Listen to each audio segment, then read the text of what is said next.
Hello everyone, and welcome back to Easy Chinese Mandarin. Have you ever felt a bit stuck when choosing between 说, 讲, or 告诉? You are definitely not alone. While all three relate to speaking or telling, that can be tricky to master. Today, we are going to clarify these three essential verbs once and for all. By the end of this video, you will understand how to use them, making your Chinese sound much more natural. Ready to master them? Let's dive in. Let's start with 说. This is the most general verb for to speak or to say. Think of it as simply pronouncing sounds, articulating words, or stating a piece of information. It's about the act of speaking or the content being said. It has three usages: the act of speaking, saying specific content or information, or speaking a language. For example, 他正在说话. He is speaking or he is talking. 你说什么? What did you say? So, it's very broad. You can just say something or simply be speaking. For the meaning of saying specific content or information, 他说他会来. He said he would come. 老师说要写作业. The teacher said to do homework. Here, 说 is followed by what was said.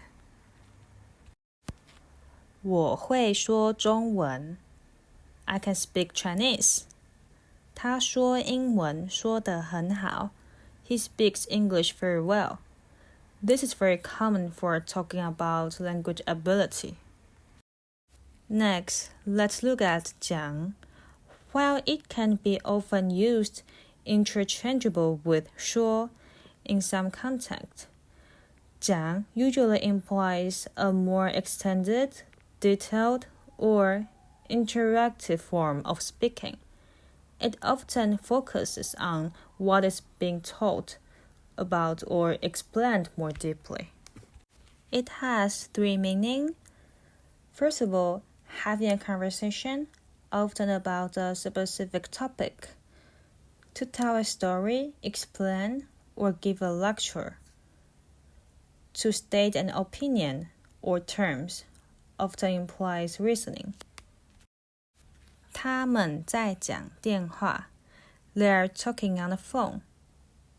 我们讲清楚. Let's make it clear. Think of it as to talk about something or to discuss.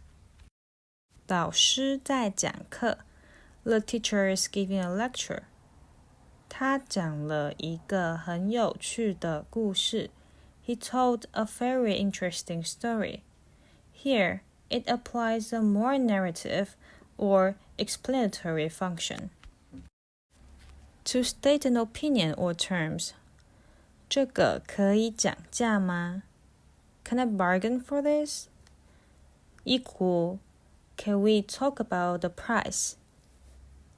他们正在讲条件. They are discussing terms. This usage is about negotiating or stating your stance.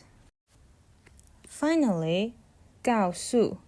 This verb is the most specific of the three, meaning to tell someone something. The key difference here is that 告诉 must be followed by the person who is receiving the information. 请告诉我. Please tell me. 他告诉我一个秘密. He told me a secret. 我想告诉你一件事. I want to tell you something. Notice how 告诉 always has a direct object, the person you are telling.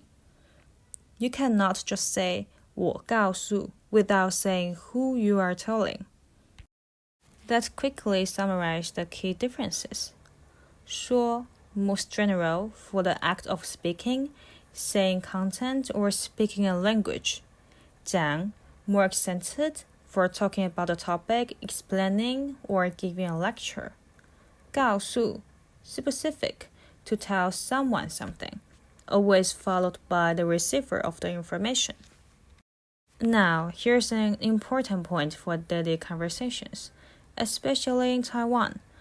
While these verbs have distinct core meanings, sometimes 说 and 讲 can be used interchangeably, especially when talking about having a conversation. For example, 我们说话吧 and 我们讲话吧 can both mean let's talk. Also, in casual Chinese Mandarin, you will often hear 跟 someone 说 something or 跟 someone 讲 something, used interchangeably with 告诉 to mean to tell someone. For instance, 我跟你说一件事 or 我跟你讲一件事 are very common alternative to 我告诉你一件事. Understanding the core differences, have to choose the most precise word, but knowing these common interchangeable uses makes you sound even more natural. Now, let's see how these verbs work in a real conversation. Listen carefully and try to identify which verb is used and why. Pay attention to how some are sometimes interchangeable in casual talk. A. 我跟你说一件事。什么事？你快说啊！我今天遇到一件很傻眼的事。快点讲，是什么事？我老板今天告诉我，我下周要出差。You have now got a much clearer understanding of 说、讲 and 告诉.